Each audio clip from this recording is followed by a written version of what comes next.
To another update too. So last check, at this point right now, we have seen a huge spike in the number of people who are impacted without power. We're talking over 100,000 customers.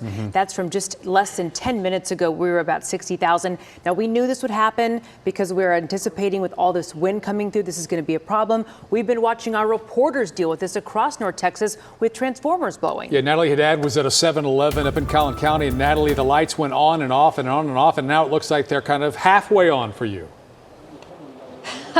Yeah, halfway on. There's only a couple of lights on right now inside the 7-Eleven. And if you look outside, we're going to open the door carefully. Everything outside is also off. You can probably see the rain just pouring down here. The wind is also pretty crazy. You mentioned the transformers we saw at our last live shot just about not even 10 minutes ago. Moments before that happened, my photojournalist and I, Brandon Mowry and I, were outside under this awning, and we looked over some of the retail buildings and we saw multiple transformers exploding one by one in order, and that definitely scared us. We were assuming the worst, so we ran inside this 7-Eleven. The lights went out, the wind was blowing, the doors would not stay shut. We locked them to keep all of us safe and dry inside. We are right now at the Dallas North Tollway and Windhaven Crossroads. This is a busy area every day of the week here in Plano, Collin County.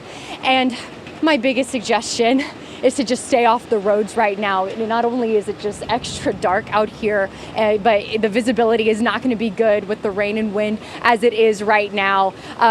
Definitely exercise caution if you are going to have to travel anytime this morning. What we experienced in just the last few minutes was nothing short of scary. Photojournalist Brandon Mowry and I were just talking about how shaken up we were by just that moment. Really just assuming the worst, because we were in a lull period with this weather. There wasn't a whole lot of rain coming down. The wind was only just starting to pick up.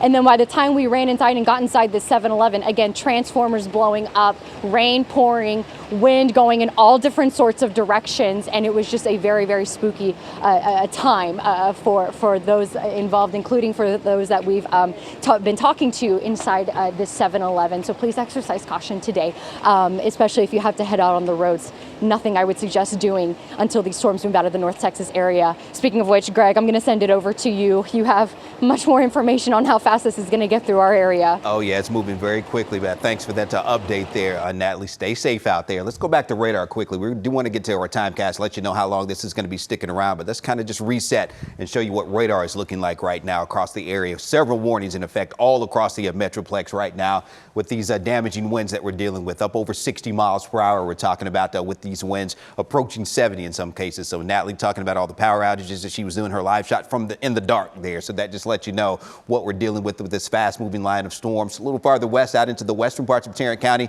that blew through your area quickly. When we came on a little bit earlier, it was in Tarrant County right now moving right through Dallas County. Let's zoom in on that area once again.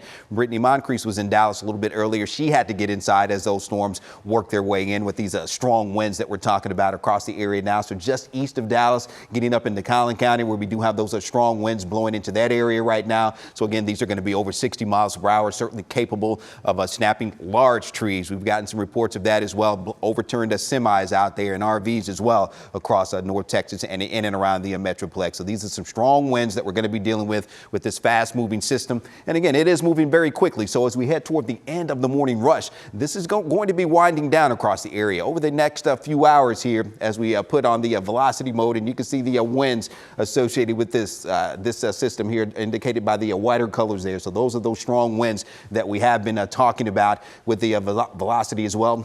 Had that brief spin up a little bit earlier with that activity as it's worked its way in, but those are winds going to be quite strong across the area as you see here for this morning. So again, 60, 70 plus mile per hour winds that we are talking about across the area, as you can see here this morning. So as we go back to the reflectivity there and show you what's happening there, we had that brief spin up a little bit earlier. Haven't seen that since in the southern part of Tarrant County a little bit earlier. Not seeing that now, but frequent lightning. You see the lightning strikes associated with this line of storms. As Cassie kind of slows it down a little bit, the loop, and you can see all the lightning that we are going to be dealing with this as well. So we are looking at those strong winds moving into portions of Collin and Grayson County right now. So getting a little farther to the north and east with those strong winds that we have been talking about with this line of storms. And again, this is primarily going to be a wind event across North Texas. So I do want to talk a little bit more about the timing with this. And then we're going to get more into those winds, because we have the thunderstorm winds that we're dealing with here this morning. But once these storms move on out, we're still going to have very, very strong winds that we're going to be dealing with throughout the day. So I'm going to let Cassie talk a little bit more about that here in just a little bit. But you see the widespread rain and storms start to taper off as we head toward 7 o'clock here this morning. And then as we head toward 8, 9 o'clock, really going to be on the back edge of that for most of the Metroplex. And then as we head toward 9, 10 o'clock here this morning, we will see that severe weather threat certainly shifting farther east, and the storms will quickly wind down across the Metroplex as we wrap up the morning commute. So you might have to be a little bit late for work today with the storms working their way in, but we should be clearing out as far as the storms are concerned.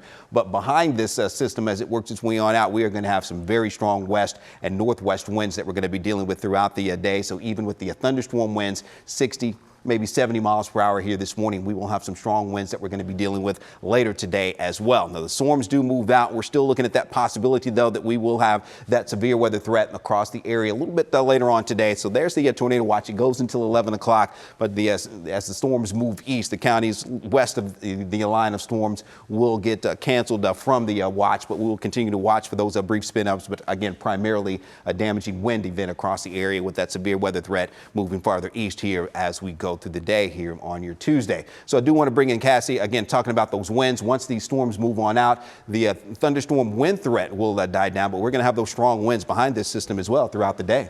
Yeah, you know, Greg, this is kind of exciting. I've been waiting for a severe event that I could actually be a part of, and now we finally got it. And at least it's nothing terribly crazy when it comes to tornadoes, but it's definitely a damaging wind event. We've already seen some of that damage take place with some outbuildings and some overturned semis and RVs, even here recently at a dealership in Decatur. But this is our DFW airport camera. You can tell that it's been shaking just a little bit, but no delays, at least at this point. And again, that severe weather outlook, everything's going to shift off to the east later today. But once we can get these storms out of here, we're done with the severe storms, but we are not going to be done with the severe wind. In fact, a wind advisory basically covers all of our DMA. That goes until 9 o'clock later this evening. We're still going to see wind gusts as high as around 50 miles an hour behind this cold front as it moves off to the east. So if you have a trampoline, you might not have that later today if you didn't just kind of hatch it on down there. We're also talking about garbage cans. I know Greg was saying in his neighborhood, it's garbage day. He didn't put out his trash cans because he knew better, but some of his neighbors, they were not paying attention. So you might actually lose some trash cans later today. Look at some of these wind gusts right now, and these are just at the sites. A 78-mile wind gust right now in Dallas. We've got a 63 in McKinney. Some other spots are still a little bit lower, but we're seeing some isolated, very strong wind gusts, severe wind gusts. In fact, a 63 right now in Bottom, but we've got a 63 there in McKinney, the 78 in Dallas, and just west of this, look at how there is hardly any wind. This is a breezy day. This is a normal day across North Texas. Wind gusts, though, here in the absolute metro, we're talking again, there's that 63 in McKinney. We've got a 45 right now in Plano. We've got a 20, though, at DFW and a 39-mile-an-hour wind gust in Denton. So windy around Denton, but the severe gusts, those are now off to the east. But again, later today, it's still going to be pretty windy. So now we're taking the clock all the way until noon later today. And that is when we're still going to see those wind gusts start to pick up, especially along and west of I-35. That wind is going to be out of the west and eventually to the northwest. We're going to see wind gusts approaching still upwards of around 50 miles an hour, but we're seeing that 38 in Graham, 44 in Breckenridge, and 37 down there in Granbury. Now we're taking the clock all the way to 7 o'clock this evening. Keeping in mind the wind advisory goes until later this evening, but even then we still have the wind gusts between about 35 to nearly 45 miles an hour, 44 down there in Mahia. So eventually this wind's going to be out of the northwest. The problem, though, is it's been so dry out to the west. So we're talking West Texas and out in the Panhandle. So what is that going to do? It's going to blow in some dust later today. So eventually it's going to be really hazy. You're going to want to limit your time outdoors.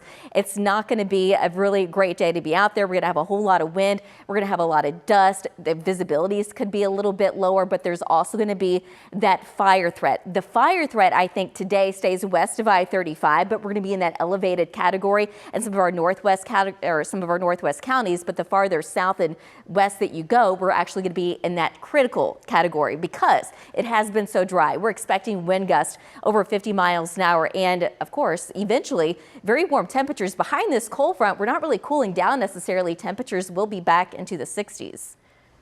Guys, back to you.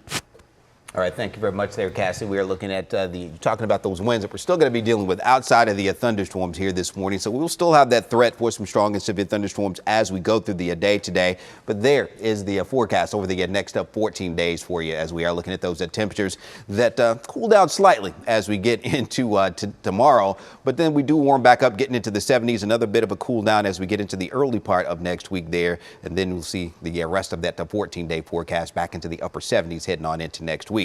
Well,